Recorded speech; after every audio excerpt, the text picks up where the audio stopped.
Uno de los sucesos más sorprendentes de la transición mexicana a la democracia fue el estallido de guerras criminales y violencia criminal a gran escala, tras el fin de 7 décadas de gobierno de partido único.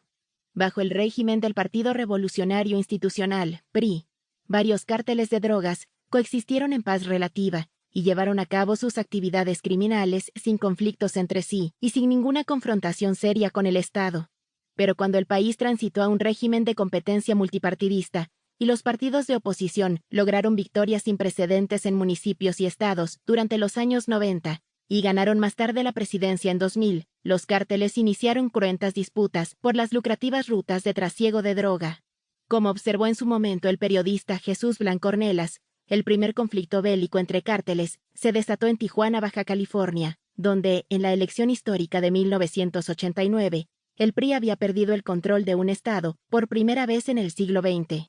Tras ese enfrentamiento, estallaron más guerras entre cárteles en otros estados del centro y norte del país, donde los candidatos de izquierda y de derecha empezaban a derrocar al PRI. En los años 90, el saldo de muertes en combate alcanzó un pico anual de 350. En 2005, el total de muertos superó el umbral de 1000 homicidios, cifra que se usa comúnmente para clasificar un conflicto como guerra civil.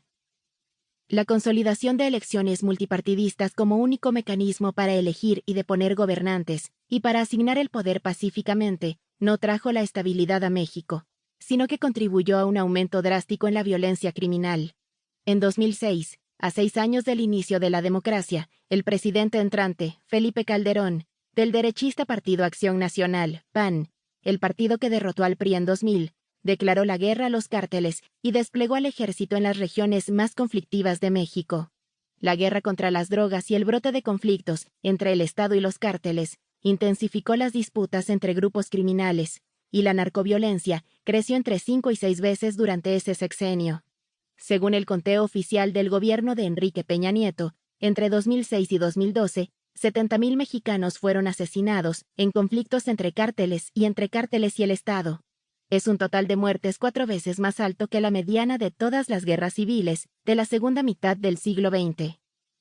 Durante 6 años de guerras entre cárteles y entre el Estado y los cárteles, el inframundo criminal mexicano sufrió transformaciones drásticas. Los cárteles se fragmentaron y pasó de haber 5 a 62 grupos del crimen organizado, GCO, mientras que las pandillas callejeras que trabajaban para ellos pasaron de ser docenas a cientos.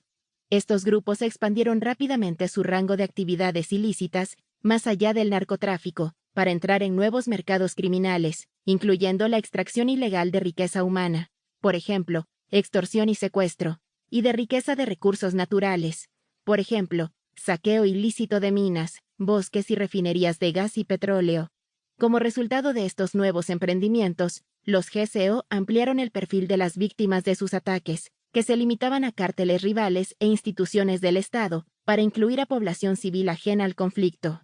Pero una de las transformaciones más sorprendentes sucedió cuando los capos y sus socios criminales empezaron a asesinar sistemáticamente a presidentes municipales y candidatos electorales, en un intento por influir en los resultados de las elecciones subnacionales y tomar el control de facto de los gobiernos municipales, su población y su territorio. En 2012, más de 2 décadas después del inicio de los conflictos entre cárteles y 6 años después de que el gobierno federal declarara la guerra contra las drogas, 1/3 de la población mexicana vivía en municipios en los que los funcionarios del gobierno y los candidatos electorales habían sido víctimas de ataques criminales letales, y en los que los GCO pugnaban por establecer regímenes subnacionales de gobernanza criminal.